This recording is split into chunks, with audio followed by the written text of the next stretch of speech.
It's 4 o'clock in Los Angeles. I almost said Miami. It's 4 o'clock in Los Angeles. You know what that means, don't you? It's time for another exciting episode of Taxi TV Live. Woo!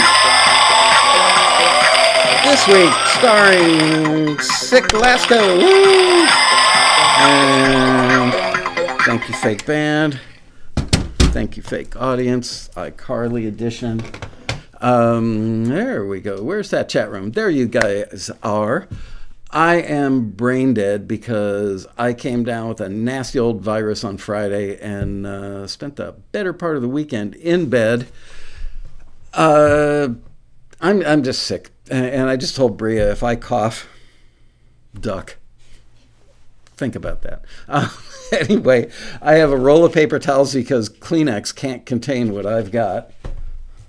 I've got lozenges for the show, so I may be talking with a lozenge in my mouth. And that's it. Thank you, Marion. I plan on getting well soon. I'm froggy, to say the least. Oh, you know what I need? Because when you're froggy, the best thing in the world is Rockstar, baby. This stuff will eat through that gunk in your throat. I know, because 10 minutes ago I spilled some on my wood desk and it ate the finish off. I'm not joking. I feel a sneeze coming. Chicken soup. There you go, Bob. Take zinc. I am the world's, everybody who works here would tell you, there is no bigger fan of Zicam than I am. And I swear, it does lessen, like, flus and viruses but on a cold, if you catch it on the first few hours with Zicam, get the spray kind, they just improve the flavor. They now have like a citrusy flavor and it's darn good. So spray it in this cheek and that cheek and then under your tongue. Do that 3 times a day. Your cold will be half as strong and last half as long. There you go, Zicam. I'm sending you a bill. The chat is filling fast. Why is the chat filling fast?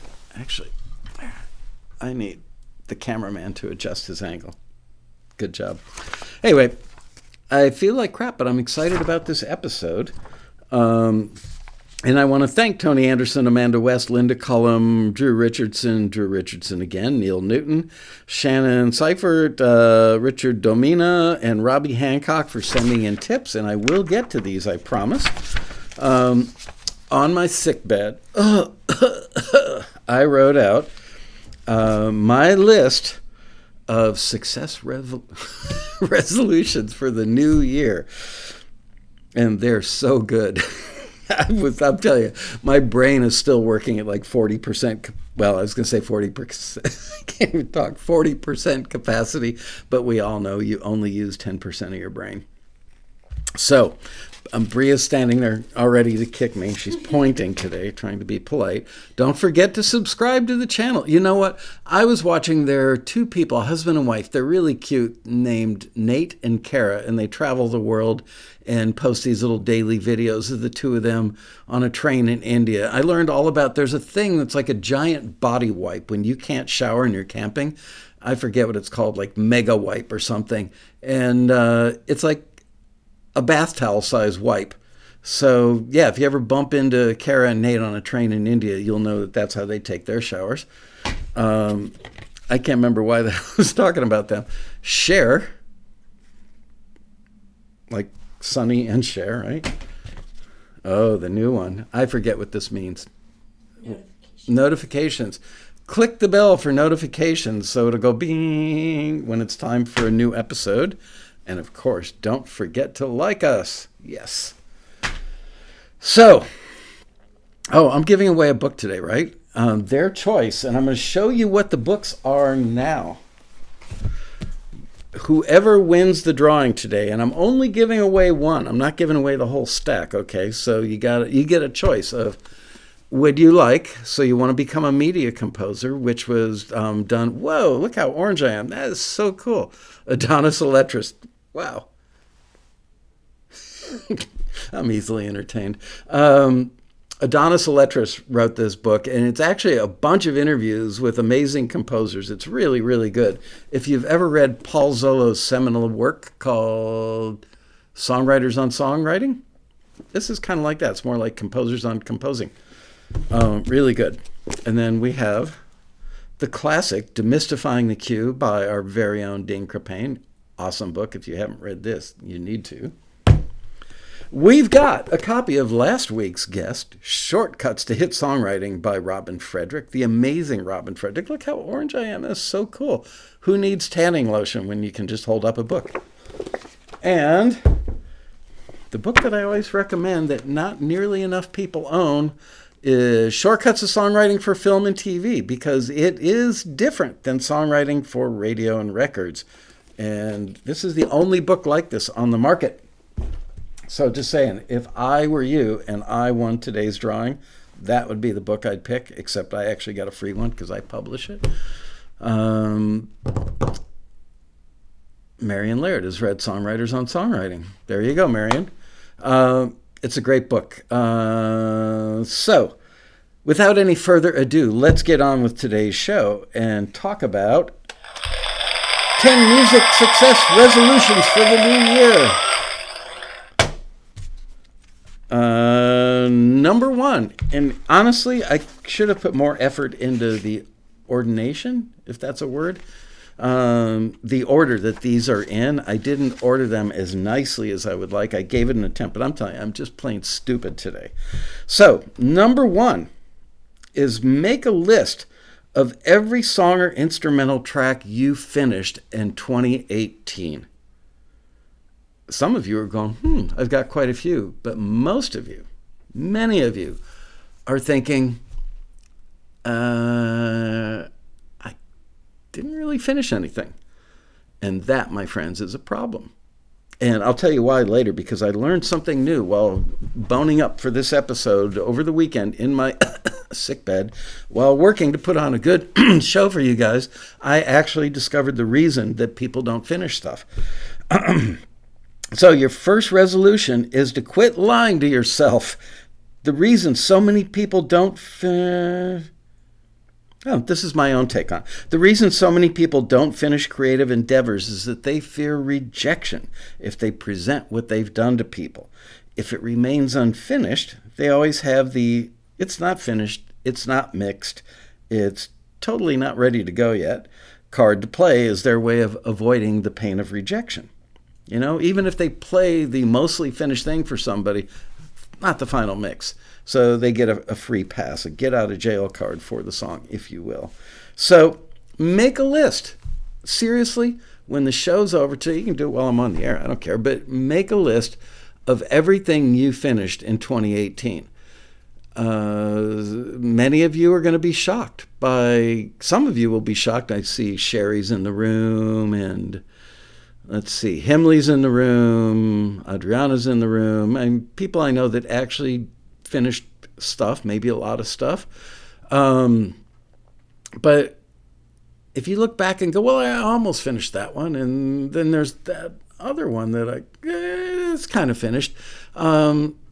You know, how can you really be in the music industry? It's like saying I'm a painter, but none of my paintings are done.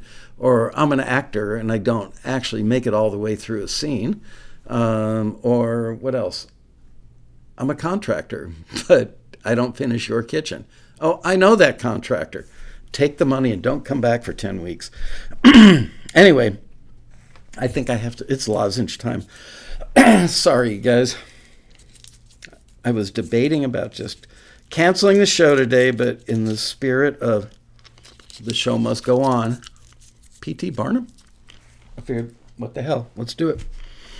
So now you get to listen to me talk with a lozenge, or speak with a lozenge in my mouth. Okay, resolution number 2. Figure out what it is that you want to accomplish and set realistic, achievable goals. Not pie in the sky. I know some people say, you know, make these lofty goals, shoot high.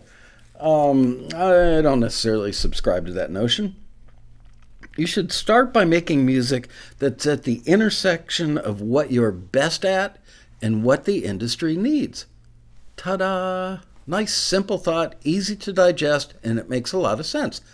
So let's say, and you know I love those alligator killing shows, being sarcastic for those of you who love animals, If you do acoustic guitar stuff really, really well, if you're a country songwriter, if you're a folky songwriter, or an acoustic strummy singer-songwriter, there are shows, not just the swampy alligator killing shows, but a lot of stuff on HGTV and a lot of other places, that shows that have light, lilty, feel-good acoustic guitar cues, or maybe swampy guitar cues that are sometimes literally as simple as just one acoustic guitar playing like open G, open C, open D, and just like brown, brown, brown. Simple is better. Sometimes it flies. Very oftentimes it flies.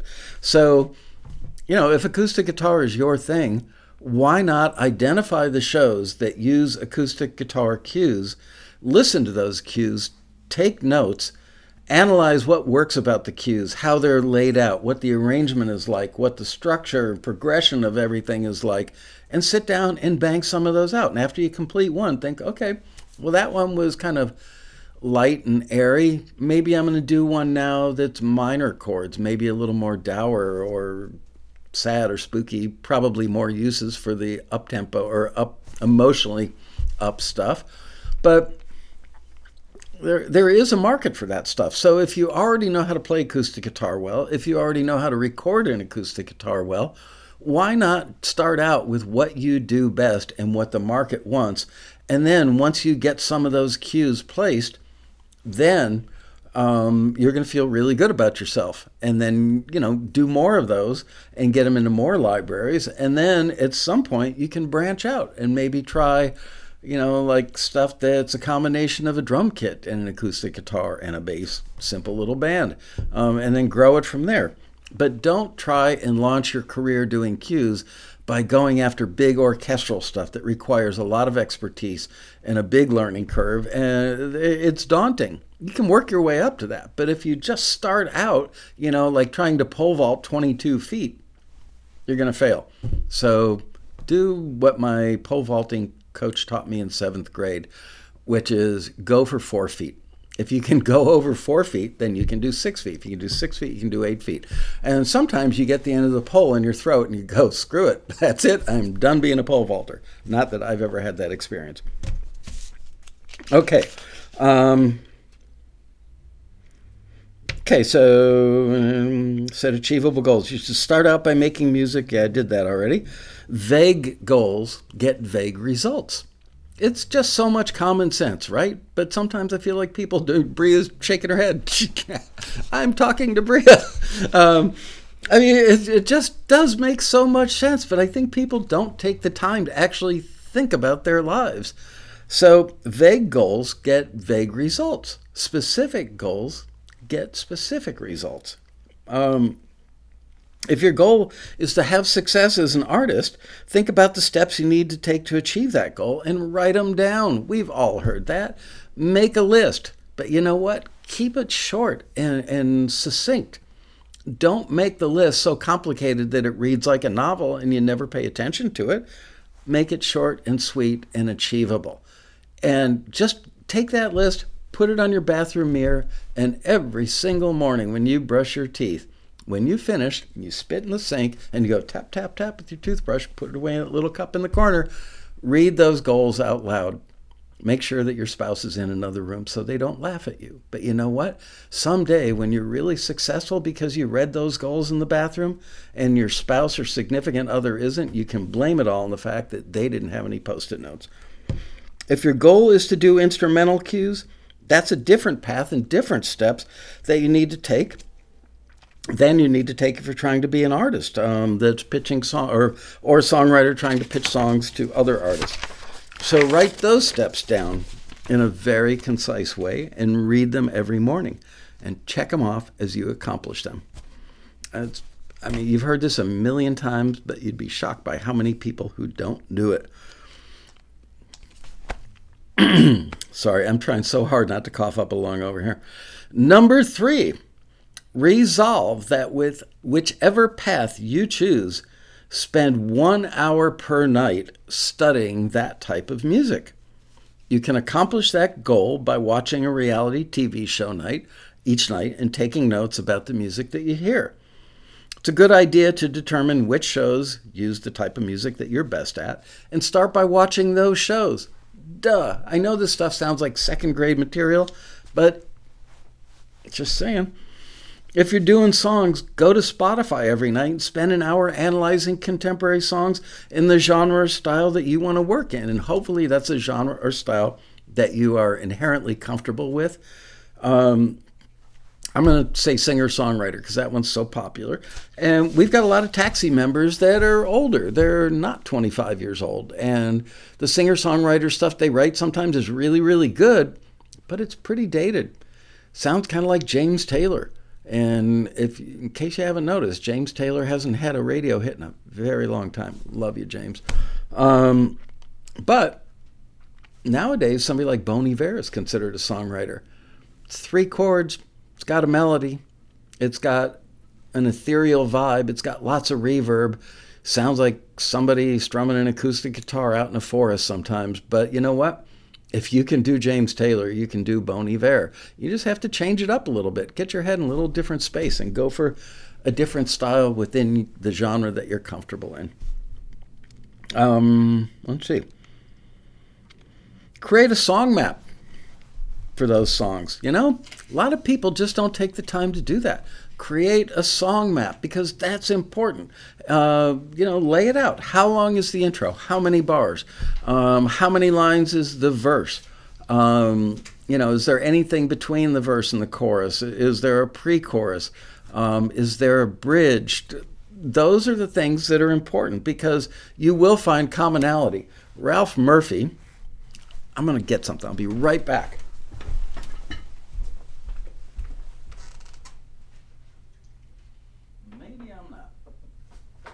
I found it. Okay, I'm not giving this one away, but this book, Murphy's Law of Songwriting, the book, Ralph Murphy is the king of analyzing common traits of hit songs in the past year. He is literally the undisputed king of that.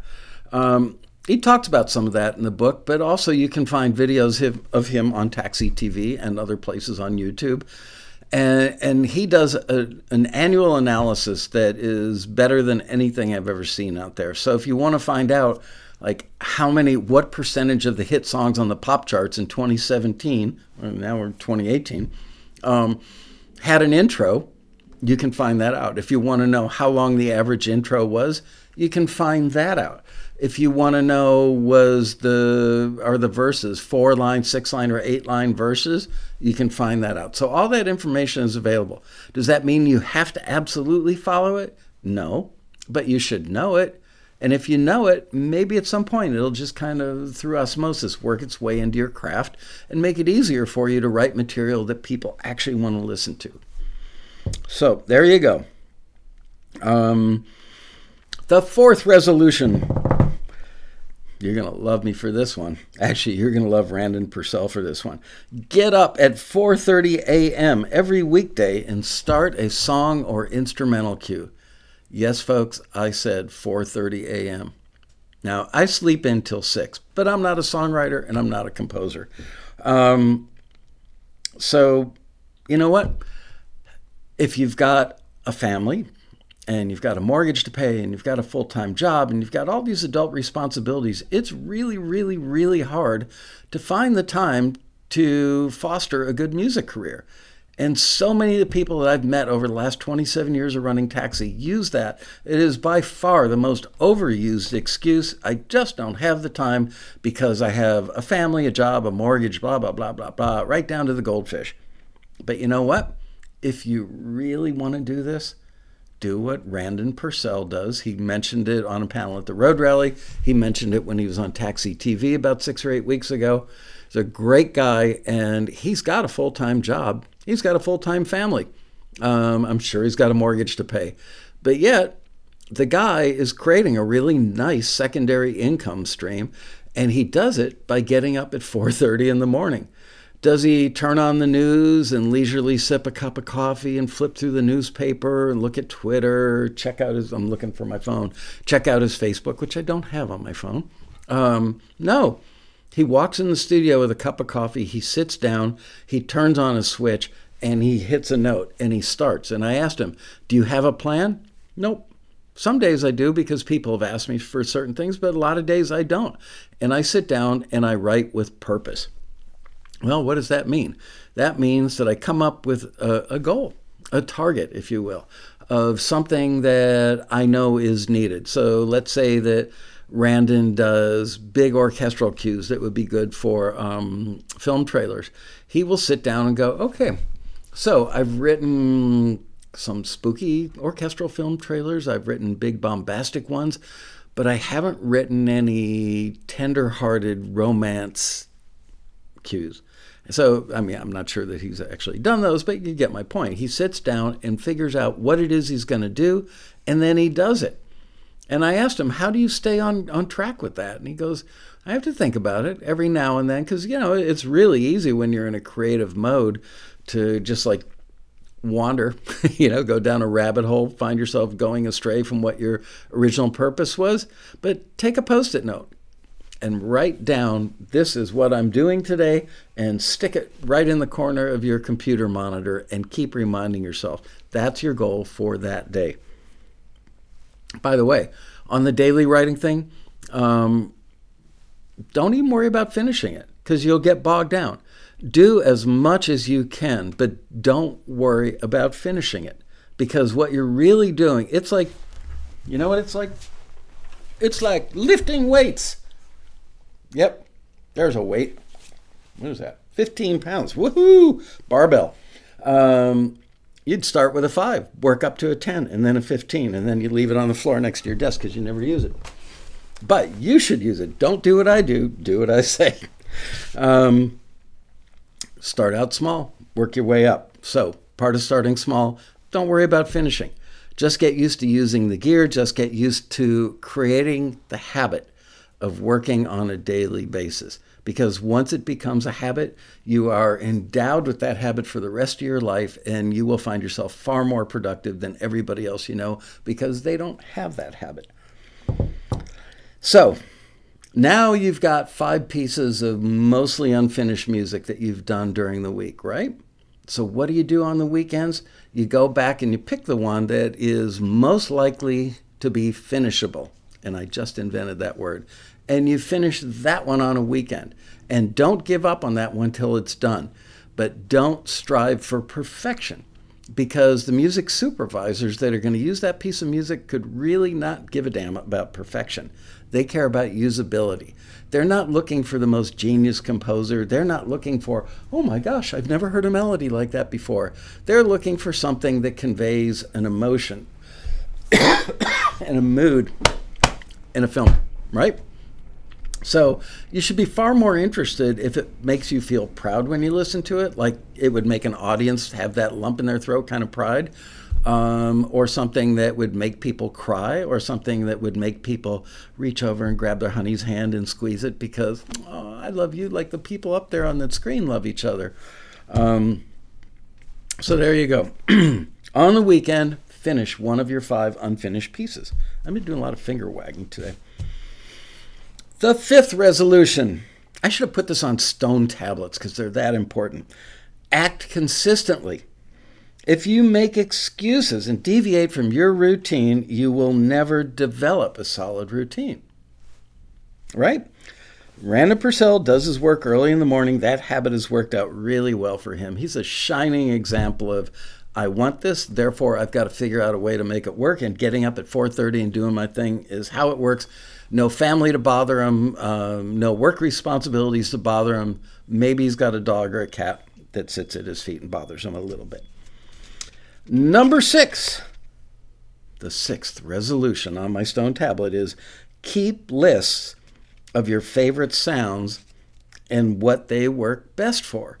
Because you will undoubtedly, when you sit down on day number 1 for your little muscle building exercise, you will undoubtedly spend 30, 40, 50 minutes just finding a string sound that you like, or just finding a bass sound that you like, or the right EQ for an acoustic guitar, let me know if you see anything run down on my face. I'll wipe it off. Find those sounds beforehand. Take one day that's not one of your 5 days and sit down and go through your patches and go, nope, nope, nope, nope. Ooh, write it down. Nope, nope, nope, nope. Yep, write it down. And make yourself a little book that's like your little cheat sheet for, if I want Motown sounding drums, these are the 3 kits that sound the best. If I want funky 1978 bass, these 4 bass sounds work really well for that. Pretty soon, you've got an arsenal of tools that you can use at will, rather than having to spend your creative time when you should be writing a piece, finding the emotion, finding the heart of the piece. You're busy tweaking a bass sound to try and make it sound like a Motown bass, and it doesn't. Just go through every bass you've got and find the one that sounds good out of the box. Okay? Let's see if I... Yeah, then go a step further. All of our successful members, especially the guys working in film and TV cues, instrumental stuff, and in songs as well, will tell you they have templates. They use templates. When they want to do something that's Motown, they've already got a template for it. So when Random Purcell walks into his studio at 4:32 a.m. with his cup of coffee, he can say, okay, today I've got to create a Motown sounding cue because this library asked me for it. And he already knows which template to pull up, so he doesn't have to get off track on the creative aspect of what he's doing. Because coming up with sounds is really not that creative, right? It's the melody, it's the feel, it's the vibe, and the mood and the emotion that are the creative part. The sounds, not as important. People are going, oh my God, that's heresy. He said the sounds are not that important. They're not that important when you're creating. You know, frankly, they're not all that important later on either. There is a certain bar that they've got to meet. But I'm telling you, if you were at the Road Rally and watched Laurel Ostrander, the video editor, who did a great job, great presentation, and I asked her, you know, how important is it to have great string sounds? And she said, yeah, they just need to be passable in so many words. I asked her, you know, what's the most important thing? And she said, a great beginning. I'm paraphrasing. A great beginning, an interesting middle that gives me options, and a great ending to get out on. So those things were far more important to her. Now, when you get back a Taxi critique and it says your string sounds sound like they're coming out of a Casio from 1994, therefore we can't forward it. Yes, it's possible that editor would use it, but the person between Taxi and the editor is the music library. And the music library wants to have great sounding stuff in there because that's their standard that they live by. So they can't have a great sounding piece with mediocre strings because it kind of casts a bad shadow on the whole operation, on their entire catalog. So they are, in fact, pickier than the supervisors who use their catalog. I'm always listening to stuff on TV and in amazement going, how did that end up on TV? Because that editor, that show, that production is using a grade C+ library because they got it cheap, probably did a really cheap blanket on it, or maybe even a free blanket because they're only taking back end. And that's how that crappy sounding string sound got into that show. So there's always a reason, but do you want your music to live in a C+ library? Those are pretty easy. You know, anybody can send their stuff in as long as it doesn't suck. It'll end up in the library. And then you can sit down at dinner and tell your wife and kids, hey, guess what? Daddy got a publishing deal today. I have a publisher. And I understand why that makes you feel good. I really do. That is an accomplishment of sorts, but it's, it's like saying I did a Black Diamond ski run on Nintendo Wii. Not quite the same. Okay. Where are we? We are on resolution number 7. Join the Taxi Forum and become an active member. Lurking every now and then is better than not visiting at all, but coming out of the shadows, becoming an active participant, will help you become successful in several ways. And all I've got is a number 1. I think I fell asleep while I was writing this one. Seriously.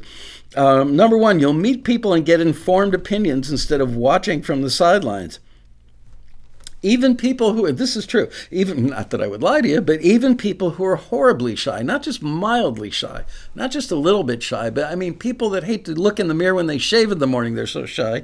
Even those people tell me that they find that the community on the forum is so welcoming and so helpful. It's like the road rally people, that they really can't believe it. And then they kick themselves in the butt going, shoot, I should have been a member of this forum, which is free at forums.taxi.com. They missed out on years of learning and networking and finding collaborators and getting advice from people who were really giving and generous and helpful versus a lot of the other forums online. It's like, dude, you call that music? Ain't that kind of place. The Taxi Forum is super well known amongst the people who actually use it as being a place with an incredible support system. And it's so underrated because it kind of got overshadowed by Facebook. But you know what? I mean, forums in general, not just the Taxi Forum, but the whole methodology, the whole forum structure. Look, Facebook is great, but it's instant. You know what I mean? The good news is it's instant.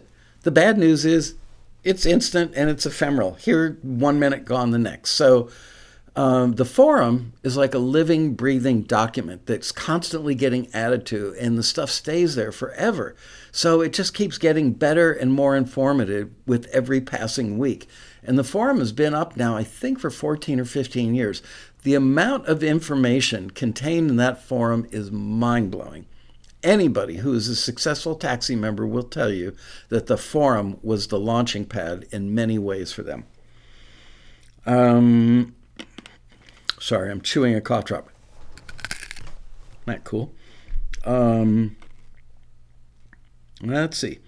Collaborators. The forum is a great place to meet collaborators. People get to know you, they trust you, and you should contribute on the forum. Go into like the peer-to-peer section.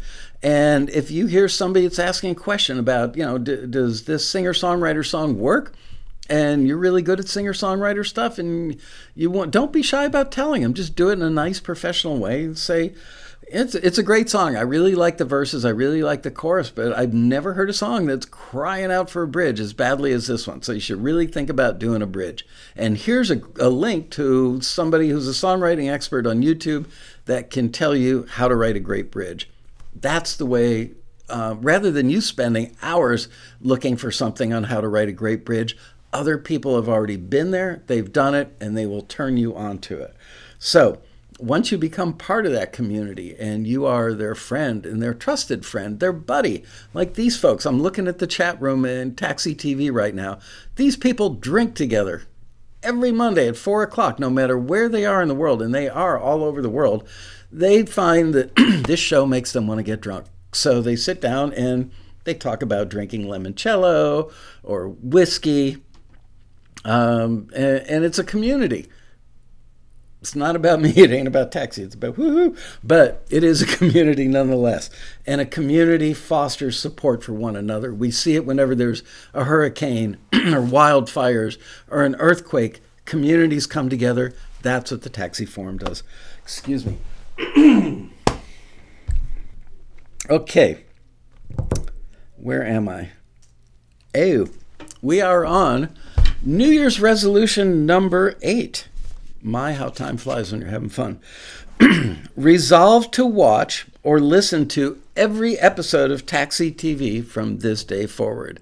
And I'm not saying that facetiously, but if there was one thing that I heard over and over and over and over again to the point of, are these people on drugs? At the road rally, it was people walking up to me going, I watch Taxi TV and I've learned so much. To me, it feels like a hangout. Yes, I do teach stuff. The guests teach stuff. It's a learning environment, but really it's a group of friends hanging out every week. Apparently, the information is much better than I think it is because people compliment it all the time, and I can see the sincerity in their eyes. So people who are our most successful members have almost to the person told me that they've gone back as far as they can. I don't believe that we've got 9 or 10 years of episodes up on YouTube, because a lot of the stuff we used to do it all on, what was it called? Ustream. Oh, good old Ustream. Love you guys. We miss you so much. Anyway, the stuff is still on Ustream, and you can email taxitv@taxi.com. Do we have that address? taxitv@taxi.com, and Bria will give you a link to send you back to Ustream so you can look at really old episodes. There is some great stuff in there. The episode with the children's lawn furniture explaining how to mix, classic. You got to watch. Actually might be on our. That one's on our YouTube page. Okay, Bria says she thinks that one came over. Anyway, all I can tell you is that I am not even exaggerating it by that much when I tell you that our best members all swear by Taxi TV. So they swear by the forums. They swear by Taxi TV. I am not making this stuff up. I don't get paid if you watch Taxi TV. I don't make a penny if you go to the forums. All I get is the satisfaction of knowing that the effort we put into helping you guys learn about the entire environment, not just pitching your music, but, you know, like the etiquette when somebody responds and says, I'd like to sign your music, or questions you might have about general and typical business practices within the part of the industry you want to be a part of. All that stuff is contained on the forum or in these episodes. So there you go. Oh, I made a note. If you haven't seen the Taxi 101 episode, watch it. I think there's a 101A and a 101B. Watch them both, because there's so much stuff in there that helps. These are questions that virtually all new Taxi members think about. Most don't ask. And then many of them walk away with their tail between their legs after 6 months or a year and go, Taxi just didn't work out for me. Well, of course not. You submitted 3 songs over a period of a year, and you took songs from your CD that you did in 1998 and pitched them at every possible listing that didn't fit for them, and then Taxi sucks. Those guys just didn't get me. Nobody will get music from 1998 unless they're looking for old music. So get with the program.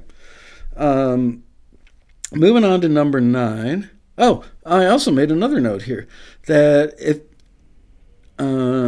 if you haven't watched the episodes featuring Chuck Henry, amazingly wonderful person, Stephen Baird, also a wonderful person, Matt Hurt just moved back. He's probably just landed in Switzerland today. Bye, Matt. And Bob Meddy, you are missing out. Oh, and the recent one with Random Purcell. Those are some of the best episodes ever. These guys are literally giving you the keys to the kingdom. All you have to do is watch it, take some notes, and just do what they do. It's that easy. Excuse me. Resolution number 9. Tell every single person that you are close to exactly what your goal is and what your timeline is to accomplish it. Why? Because you will be embarrassed beyond all possible comprehension if you fail in front of them. I've always said the only reason Taxi is a success is because I didn't want to embarrass myself in front of my kids. I didn't want my children to see me fail. So the nights that I was sitting there working at 2 or 3 o'clock in the morning and I just wanted to cry, I literally had, there were weeks where I worked just ridiculous hours. And if somebody called the 800 number in the middle of the night, it rang through to our home phone because our bedroom was the office. I would sit up in bed after sleeping for an hour and a half and go, Taxi, can I help you? And usually it was some drunk dude asking for a cab. Anyway, fear of failure is in fact a great motivator. And the more detailed you can be in telling people, the more it will stick. Because if you're vague, yeah, I'm thinking about maybe getting involved with the music thing again. It's not going to work. If you say to every family member you've got, do it at Christmas dinner, do it at Thanksgiving, do it at birthdays, do it at church, do it anywhere you can where you're with a group of people and say, I have decided that I am going to be a television composer. And I've been working toward that goal, and I'm trying to do, an hour and a half, 2 hours every morning and do 6 hours on a weekend. If you tell enough people, pretty soon they'll start asking you, how's that composer thing going? And the last thing you want to do is go, I'm a lazy SOB and it didn't go anywhere because I just didn't get around to finishing anything. I'm a failure. I'm a big fat loser. Nobody wants to say that. Actually, I can think of one person I know that reveled in that. We won't mention his name. Fear of failing in front of the people you love is a far greater motivator than the fear of failure. So fear of failure, one level. Next level, fear of failure in front of the people you love or love you because you're afraid they won't love you anymore if you're a big fat loser. Resolution number 10. Go to the taxi road rally. Oh, but Michael, that requires me leaving my couch, getting out of my comfort zone and flying cross country to do it.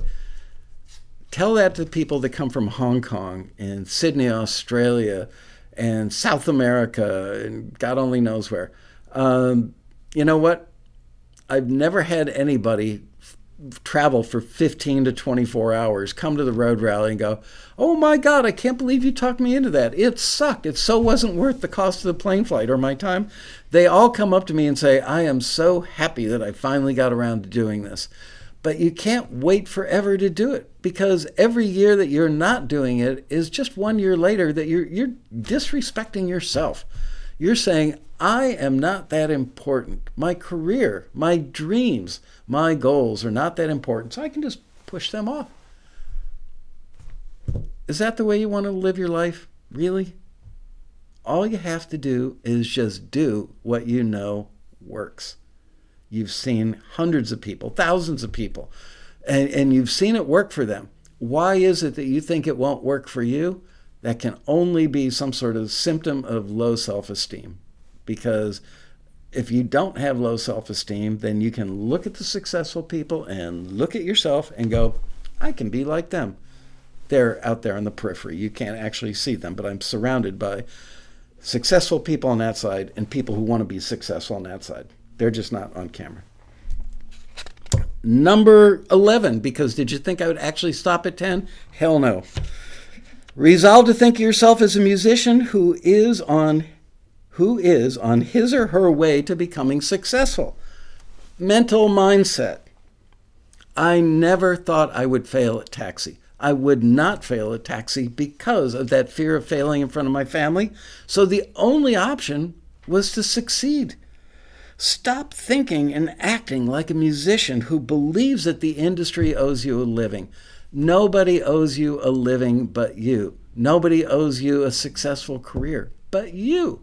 Nobody else can do it for you. Unless you can teach your kids to come in and play all the parts, you got to do it. You got to man up. Can I say that nowadays? I'm probably going to get in trouble. Don't send letters. You got to man up. You got to woman up. You got to people up. Just up. Do it. Stop thinking and acting. Yeah, I said that already, but I'm going to say it again. Stop thinking and acting like a musician who believes the industry owes you a career because that's what you've always wanted. Wham, wham, wham, wham, wham. You know what?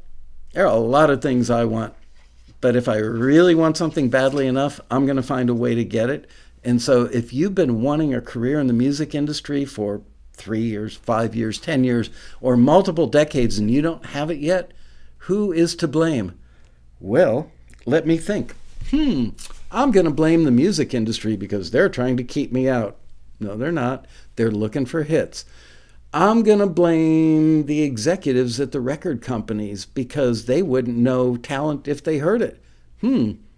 Sometimes they do because they sign stuff that ends up becoming a hit. Again, they are looking for something wonderful. They want to find hits. They're not trying to... Do you honestly think executives in the music industry wake up in the morning and go, what can I do to break the hearts of musicians all day long?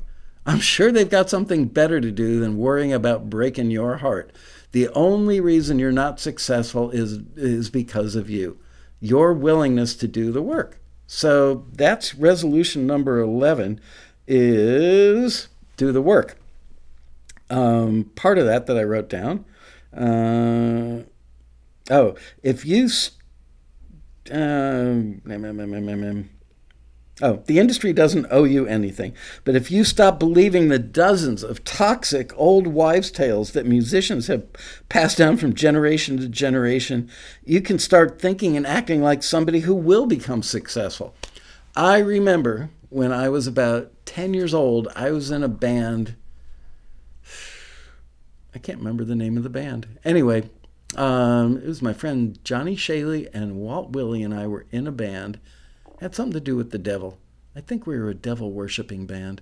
Now, I remember our logo had a devil with a trident and a spiky little tail on the dude, but I can't remember the name of the band. Anyway, there was an older guy in the neighborhood. It was like 13, 14, 15 years old. He was really cool because he was in junior high. He had a really nice bicycle with those with the banana seat and the race handlebars. And his name was Gene, if I remember correctly.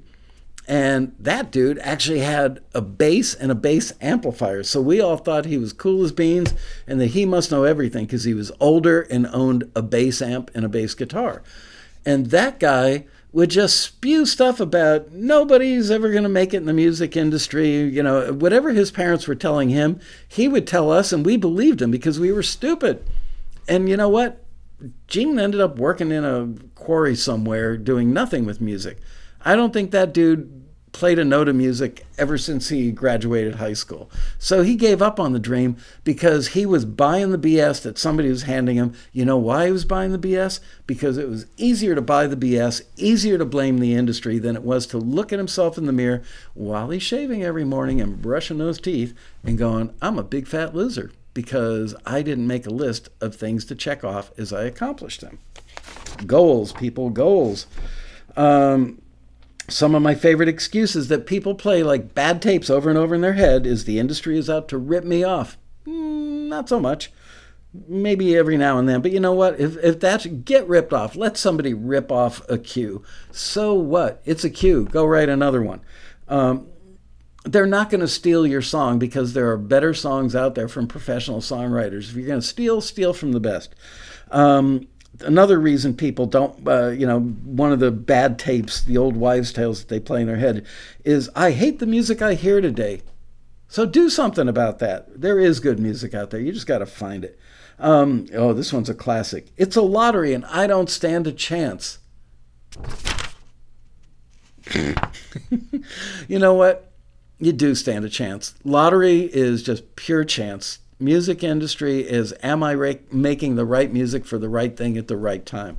You can totally skew your chances of winning the music industry lottery. Another classic is, my music is better than what I hear from other people. Really? If it's so damn good, you would think people be beating a path to your door. Taxi won't work for me. The people who are successful using it are just lucky. Tell Random Purcell that at 4:31 a.m. someday. Virtually every one of our successful members has a positive attitude and has been willing to simply, I wrote, dimply do the work and stay the course. So, dimply. Man, oh man.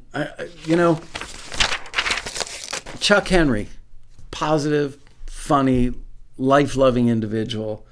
Let's see, Random Purcell. The guy just has such a great attitude.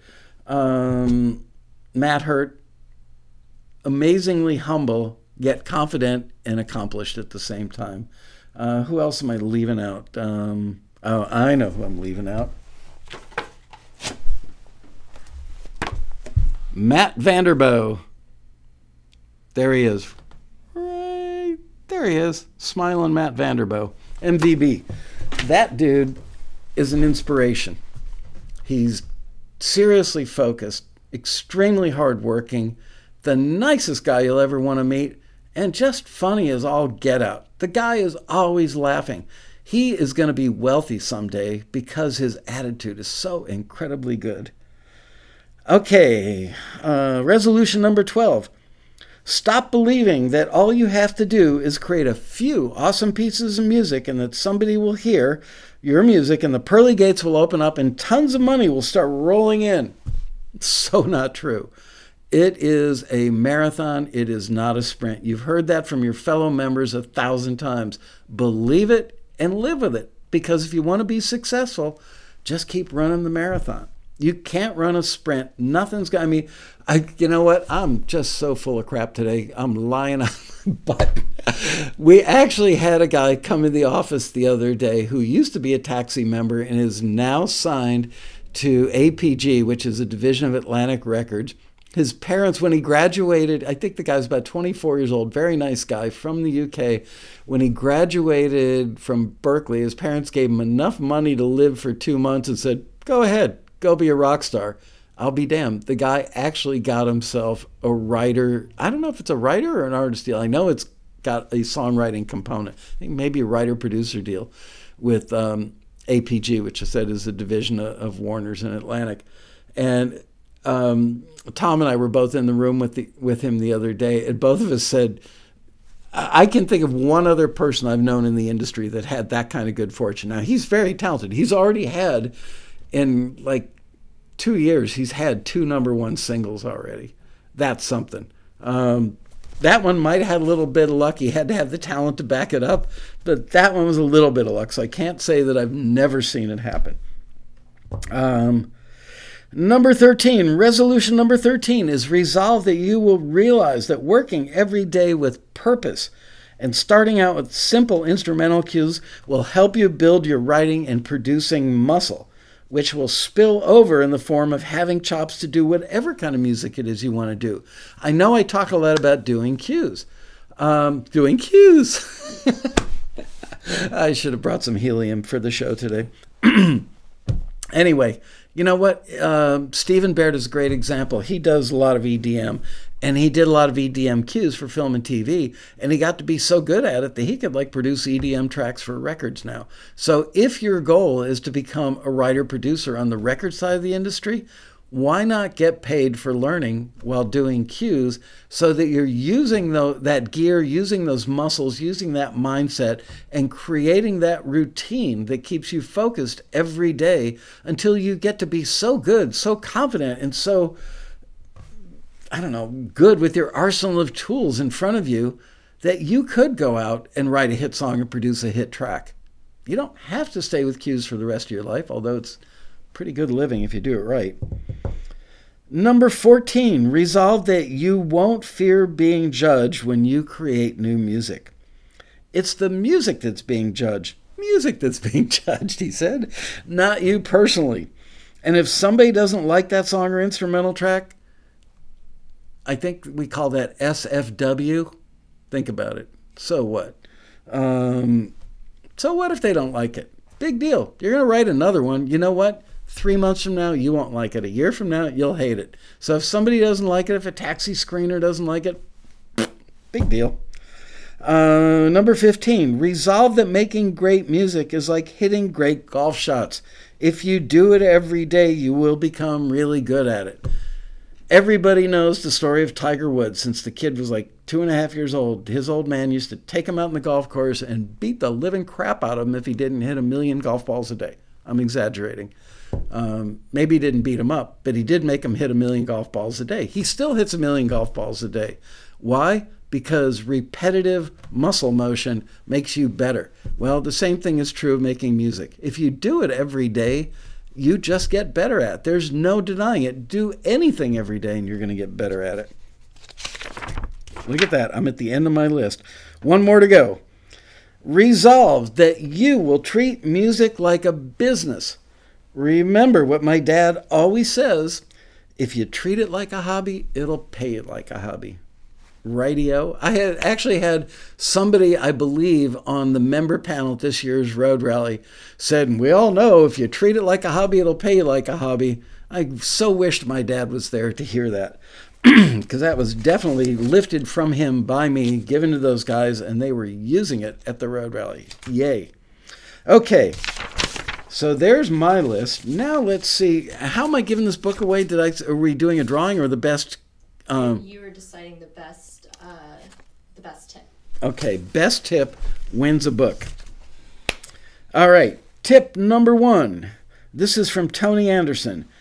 You'll see it when you believe it. I get it. You'll see it when you believe it. So if you don't believe that you can do it, it ain't going to happen in so many words. You got to believe it.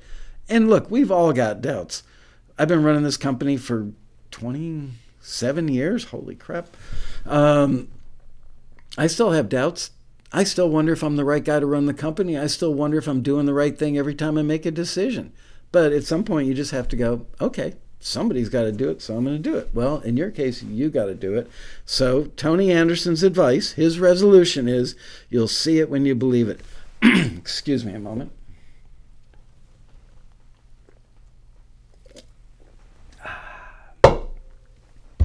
Refreshing. Amanda West says, never ever give up. How are you, Amanda? Is she in the chat room tonight? I haven't seen her. Drew Richardson says, his resolution is, pardon me, 4 songs your concept should fit on a pinhead. Think about this. Get a title that describes the concept and make sure every verse and bridge leads to that title. That I believe. The pinhead. You have to get one of those people that can put your full name on a grain of rice, I guess, to put the lyric on a pinhead. Avoid the songwriter's assumption by making sure that any listener can tell you what the song is about in one short sentence. That advice has improved my songwriting to no end.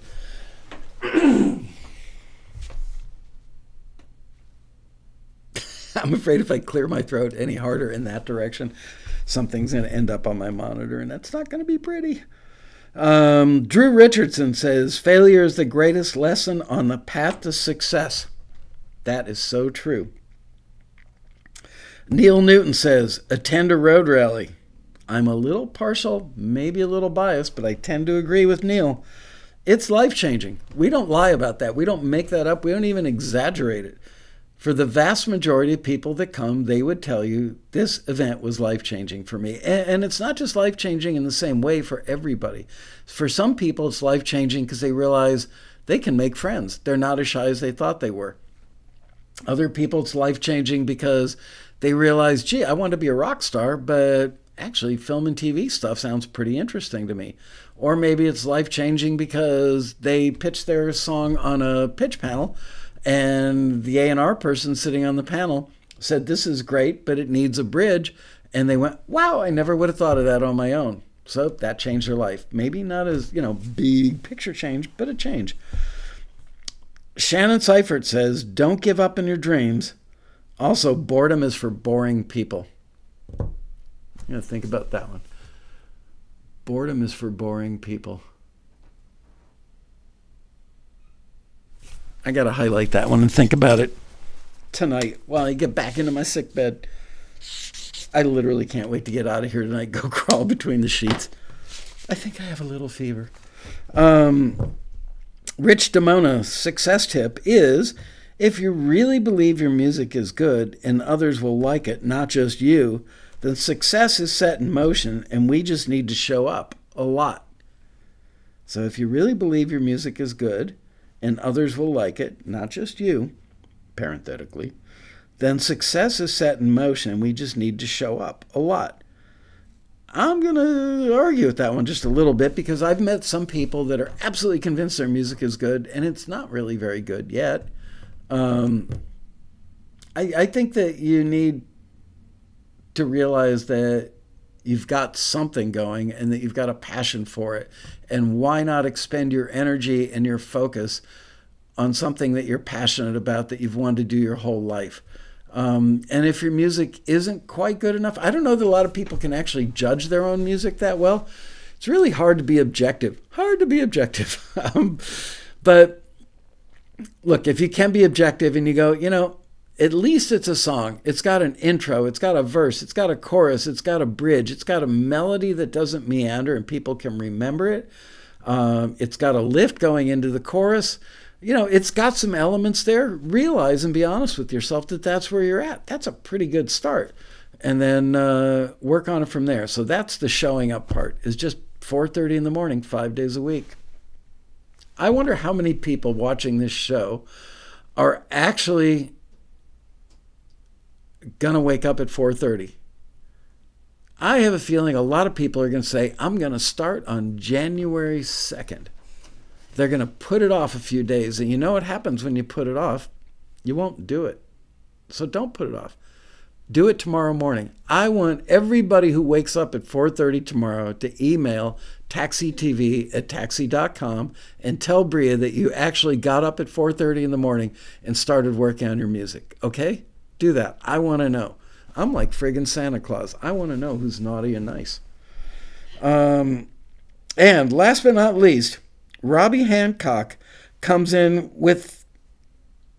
I should have had Robbie do the show today. He's got 10 tips in here. And Robbie is, in fact, becoming successful. I'm very, very proud of him. Success tips. Number 1. Oh, hold on. We need a prop for this one.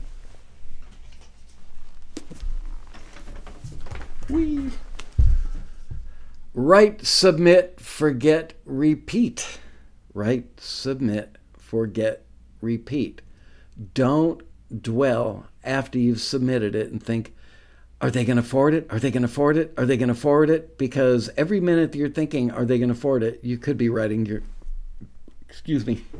That was a rock star burp if ever there was. Every minute that you are wasting worrying about if we're going to forward it or not is time that you could be using writing your next thing, because this is a volume business. It's a penny business, film and TV cues specifically. It's a penny business, sometimes a dollar business, sometimes 10, sometimes 100, sometimes even thousands. But you've got to write a lot, and you've got to do it every day. You can't crank out 1 or 2 cues a month and expect much to happen with that career. So stop fretting, start writing, submitting, forgetting, and repeating. And if you find out that you've been forwarded by the taxi screener, don't sit there waiting for the phone to ring. Just keep writing, because it might take that person on the receiving end a week, a month, 6 months, maybe even 7 years. I think that's the record. 7 years for an entity in the music industry to get back to a member saying, I got this song from Taxi. Write, submit, forget, and repeat. Truer words were never spoken on this show. Number 2, fail fast. Absolutely right. I could not agree with Robbie more, because if you don't fail, it means you're not doing. If you're not doing, you can't succeed. So do, fail, fail, and get back up. It's not about how many times you fall down, it's how many times you get back up. Never, ever give up. It's true. I've said this on the show 100 times. The winner is always the last person on the field. Number 4, pick up the guitar and open the DAW. And he doesn't mean open the DAW like I'm from Boston and I talk funny. He means open the DAW like digital, what does that stand for? Digital audio workstation? I got that right? Bria's giving me like the big vote of confidence over there.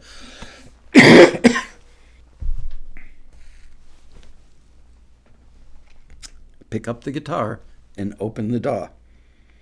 Don't listen to the naysayers. That's number 5. That's right. Naysayers. That's like going out with your drinking buddies when you're trying to kick your alcohol habit. Forget those people. If they say nay, don't hang out with them. Screw them. Leave them. And if it's your family saying nay, get a new family. You know I'm kidding, right? I don't want to get letters from people going, I can't believe you dissed my family. I'm not. I'm just joking around. Number 6, surround yourself with 5 people that are already succeeding at what you want to do. Abso-frickin-lutely. Surround yourself with 5 people who are already succeeding at what you want to do. And where do you find those 5 people? You won't find them from that guy Gene that played bass and had the bass amp in junior high. No, you will find those people on the Taxi Forum at forums.taxi.com. You will find them at the Road Rally next November. Do you know the dates of next year's rally? Yes, I think it's... give me a sec. I'll get it for sure. All right. Bria will post the dates for the next Road Rally. September. November 7th through the 10th. So yes, I was right. November 7th through the 10th. And you guys should know that when I signed that contract about 6 months ago, that we actually took into account that if we did it a week earlier, we would have been stepping on the toes of Halloween, and we didn't want to disappoint your kids or your sugar habit. So there you go. Number 7, don't ever be afraid to ask for help. So true. I was so desperate for help one time. I went to one of those meetings they have with the elder statesmen of small businesses. I think it was through the SBA, Small Business Administration. And I sat there for a half an hour telling this elderly gentleman who was probably about 78 to 80 years old, telling him about my great idea for this company called Taxi that was going to help musicians get their music to record companies, publishers, and film and TV music supervisors. And I finished up my elevator speech and he said, "Young man, I don't know anything about what you're talking about. I can't help you." Oh, that was a funny day. I remember just walking out of laughing at the irony of that I went there for help. But at least the guy was honest, right? "Young man, I can't help you." Number 8, do the work. Ooh, hang on. Visual aid coming right up.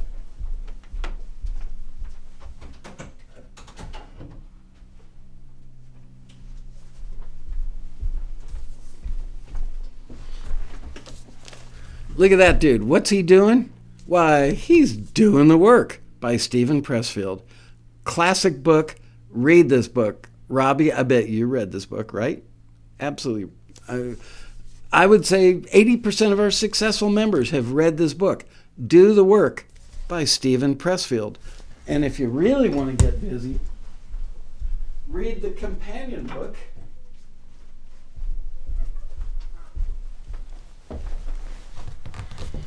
Called The War of Art, also by the aforementioned Mr. Pressfield. These books, look, they're really short. Anybody can read the book. That book, that's like, let's see, how many pages? 98 pages. And look, they're really short pages with big font, a big font. So you could read this at night before you go to bed. Like tonight, order it from Amazon right now. Do the work. Amazon.com. Don't pay attention to me. Buy the book. Read the book. Live the book. Be the book.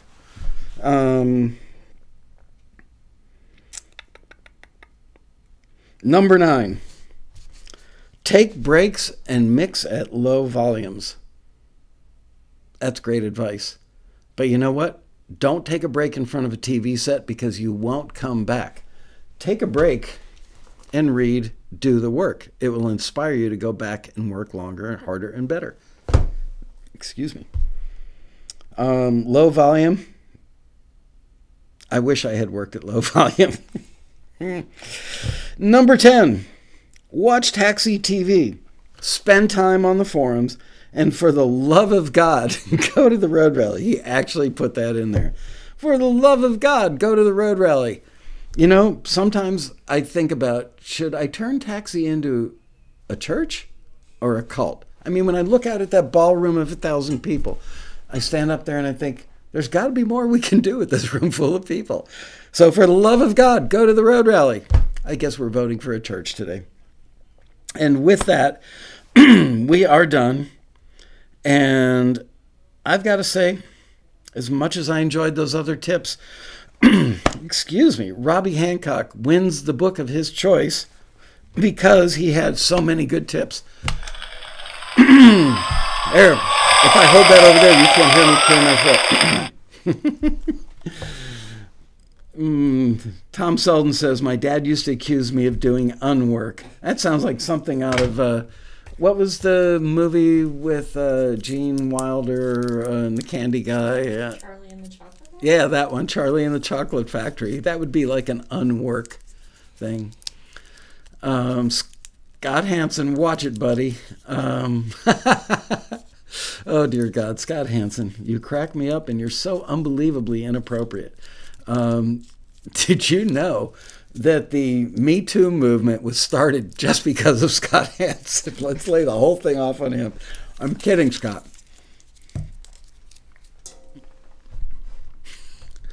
Mojo Bone says, I got accused of jazz in church the other day.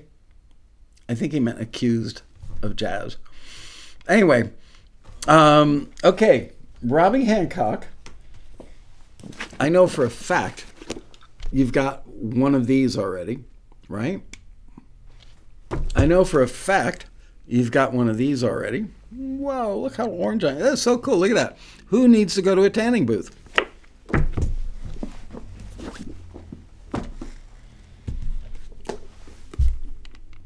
I don't know for a fact if you have one of these. And I don't know for a fact if you have one of these. Let me see if I've got any other books in my stash that you may not have. I have the world's biggest stash of music books.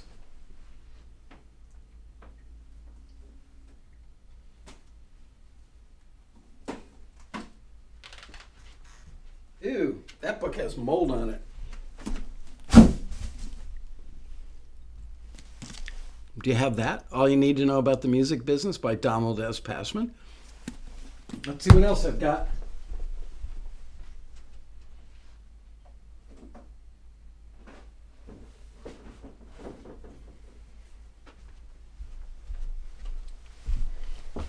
Here's a doozer. The Songwriter's Survival Guide by Judy Stakey. You got that one, right? Eric Clapton, no, won't give that one away. But here, check this out. Guess whose handwriting that is? Yours truly.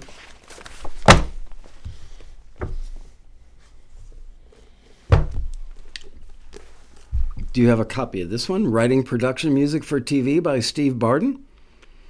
Okay, it's time to pick your poison. Which book do you want? Robbie Hancock. Writing Production Music for TV. Songwriter's Survival Guide. All You Need to Know About the Music Business. Probably autographed by Don Passman himself. No. So You Want to Become a Media Composer by Adonis Eletris, who I should mention, Adonis gave me that statue of the nice naked lady. Thank you, Adonis. I think she's famous. Or Demystifying a Cue.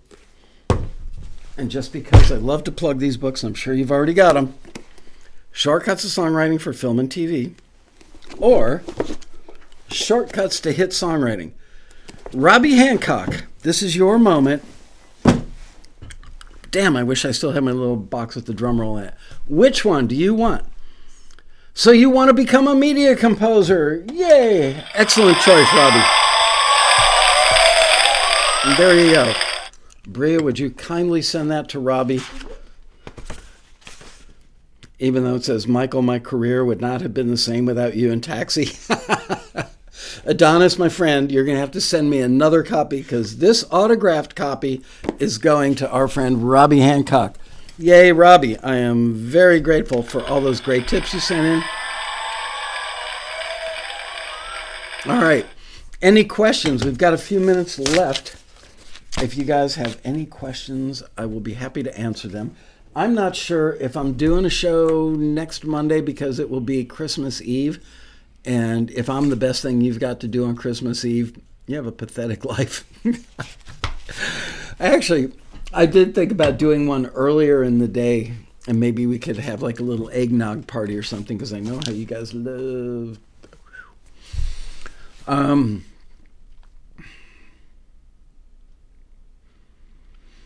Let's see.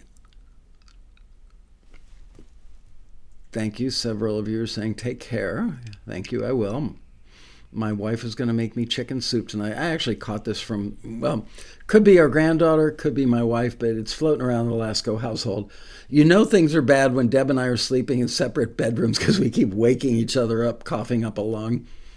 And sadly, she's in the bedroom next to the master bedroom. I kicked her outside of our daughter's bedroom, but she's got the better mattress. She's got the one with the 3-inch memory foam thing on top. And I can hear Deb coughing through the wall. She can hear me snoring through the wall. Do a show next week and wear a Santa hat. Possibly. Hey, Britt, I'm glad to see you in the chat room. I thanked you for sending me the lovely taxi scarf and the other stuff, and actually held a picture of you and your little boy up.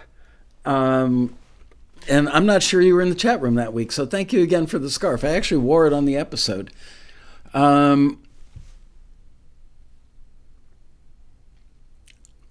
Ed Smeron says, this would be my first taxi Christmas. I thought the requests would slow down, but no. I got to tell you, we are all shocked by how many requests are coming in. There are a couple of libraries, one in particular in London, that it was a small but high-quality library, and I think they brought on an investor and bought out a larger library, and they're expanding the hell out of it. And frankly, they are so in love with the music that they're getting from Taxi that we could literally run 3 listings a day just from them, although that might seem a little weird. But so lots of great listings from them. They're signing a lot of Taxi members. And yeah, in case I haven't mentioned it, we just brought on, like, I want to say 4, possibly 5 new screeners in the last 6 weeks, probably. Something like that. Great screeners, really just unbelievably good screeners. I just had a really nice phone call today with a gentleman that is coming over on Thursday to meet me, who is going to be, I think, an incredible screener, and also really well connected in the trailer and TV promo world. So I wouldn't be surprised if he brings in some awesome relationships, which will result in listings. Very happy about that. Let's see. What? I have a question here. Oh, you have a question? Pierre Venio asks, is it realistic to make a 5-year plan before making any substantial money? Is it realistic to make a 5-year plan before making any money? Yeah, absolutely. Every one of our members who is succeeding at a 5-year plan will tell you that maybe they got lucky and made a couple $100 or something the first year, and they were just thrilled to make any amount of money at all with their music. And then the second year, they might have made nothing, and they went wah, wah, wah, wah, wah. And the third year, they made a couple $1,000, and the fourth year, maybe like $4,257.16. And then the fifth year, they made like $10,000 or $20,000. So the bottom line is the 5-year plan is expected to take 5 years for you to kind of find your stride. It's after the 5 years that you really start to see the regular income come in. I saw Peter Rahill said something about, can you guys change the forum back to the way it used to be? And the answer is, sadly, Peter, probably not. You have to upgrade the forum software every now and then. We get an unbelievable amount of people trying to hack the forum. Well, they're bots that are trying to hack the forum. So we have to install these updates that, of course, contain the security updates.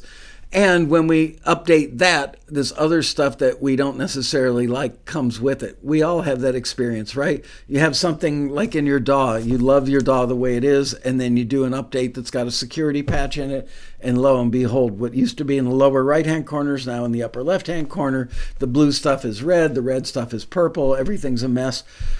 We're trying to get the forum kind of back as close as we can get it, but I'm sorry, you're just going to have to suck it up. And I mean, if there are actual things that aren't working, please email Bria and let her know, and we will let the techie know. But we've got our main techie guy working on it, and some guy that works under him in some faraway country like India that's actually a specialist on that type of forum. So we've got good guys working on it, but we are slaves to the forum software, sadly. MTP Studios asks, Michael, do you have any new goals for Taxi in 2019? Michael, do you have any new goals for Taxi in 2019? You know, yeah, I've got several things I can't talk about. I will tell you that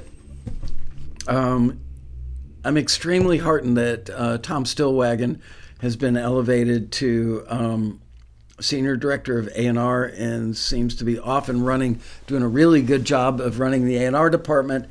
And we're really, really happy to have Brooke Ferry joining us on the staff. And we've been having lots of meetings, and I think that stuff that I've wanted to do for several years, we are finally going to get done. What that stuff is, I'm not going to tell you in the context of the show, because our competitors will listen, and then they will go and try and roll it out before we do. I'm not going to help them. I'm sorry. I love you, competitors, but I'm not going to help you. One thing I really wish that we did better around here, and you guys would be really, really wonderful if you would help us with this, is letting us know when you get deals. I was watching a movie last night, and I watch the credits on everything. Anything that's got music credits, I will stick around and watch the credits. There were 8 pieces of music in this big feature film with major Hollywood stars in it that were all from one library. That's extremely unusual. And I looked up every one of those writers from that library who made it into that film. Every single one of them was a Taxi member who no doubt met that library through Taxi. And not one of those 8 people bothered to say, hey, thanks to you guys, I got a song in a major feature film. Not one. So that's my resolution, is to ride you guys, ladies and gentlemen, and get you guys to start sending in your successes. Well, I got it through a library. Great. Did you ever do music for film and TV before you met Taxi? No. Did you know that library before you met Taxi? Probably not. Did you know your collaborator before Taxi helped you build a career? No. So tell us. We need that stuff for the newsletter. And you know what? I'd like to shove it up the patooties of all the naysayers out there. Oh, I never hear about any successful Taxi members. Really? Really, really, really? Come on.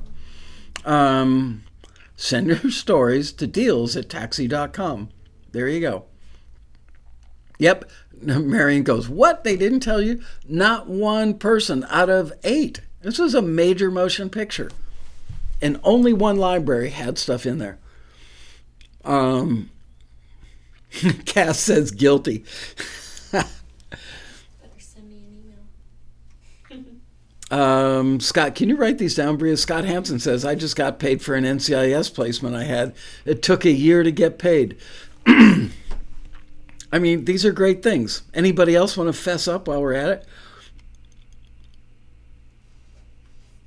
Oh, this is a great question. James Cox, this is the classic question right here, and I'm more than happy to answer it for you. Why do we see listings that say desperately need a ton of tracks? They get a forward, and then they never hear from the company. You will, eventually, if you're getting signed by them, you will hear from them. There's so many reasons this happens. I'm going to give you a couple. Number one, they say, let's say the library gets a request from a big supervisor that we need New Orleans type of music. We need Zydeco. And they run a listing with Taxi because they realize they've only got 1 or 2 Zydeco tracks, and they're not all that good. And frankly, 1 or 2 in a whole library is not enough. So they run a listing with Taxi looking for Zydeco. Meanwhile, simultaneously, they sent the word to the 2 people that had Zydeco in the library already, and those people turned around Zydeco and got it to them, and they sent it out, and it got signed for whatever project the person was looking for.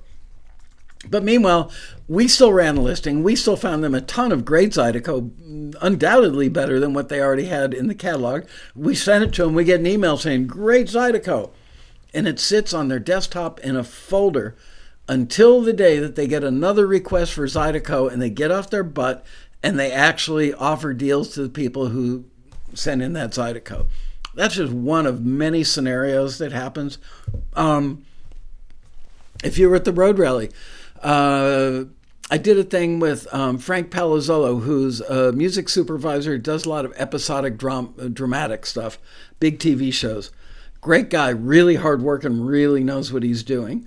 Another guy, Mason Cooper, incredibly knowledgeable guy. Shannon Quisenberry, who pitches music to TV shows, etc. And all 3 of them talked about the fact that they hear stuff all the time that they love, and they know that someday this might work in something. So they stick it in folders. Frank has dozens of folders of music by genres and subgenres sitting on his desktop. So if he gets music from Taxi and he doesn't use it because he's only looking for one song for one slot in that week's episode, but he hears a bunch of other stuff that he thinks is really good and thinks to himself, I could use that someday, he will just shove it in a folder. You haven't had to take it off the market. You can still pitch it elsewhere. But until the day that he gets a request for that kind of music again, did I spit in your face? Oh, Bree is wiping her face off over there. I thought I got her. Anyway, he will just park it in a folder. And this is why 7 years later, sometimes people find out. Well, you know what? Write, submit, forget, and repeat. Because the more you make, the more places it is. Think of it like Johnny Appleseed. Put seeds everywhere. Some of them are going to sprout in the springtime. Some of them are going to sprout in the fall. Some of them are going to sprout in the summer. Some of them will germinate in the winter. There you go. That was plant talk right there. But if the seeds don't get spread around, they'll never have a chance to grow. Will all the seeds turn into a tree? Nope, but some will. And that's what you got to do.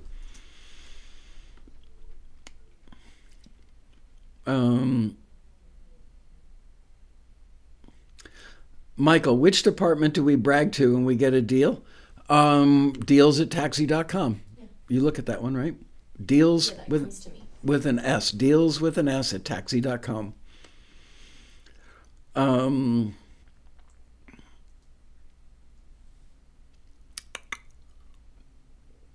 think that's it. I think we're done. It's 5:27. We're finishing 3 minutes early. All right. In case we don't do anything next week, have a great Christmas, you guys. And maybe we'll do a little pre-New Year's Eve party online. Maybe at a weird time. Maybe we'll do it earlier in the day.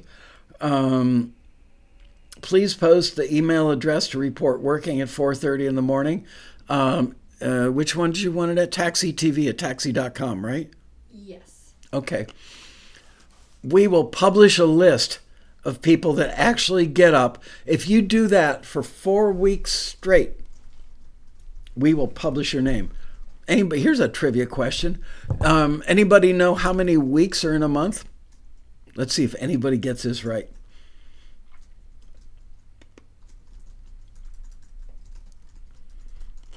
How many weeks are in a month? And don't Google it.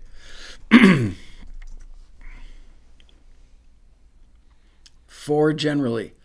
Wrong. 4.3. Tom Selden got it right.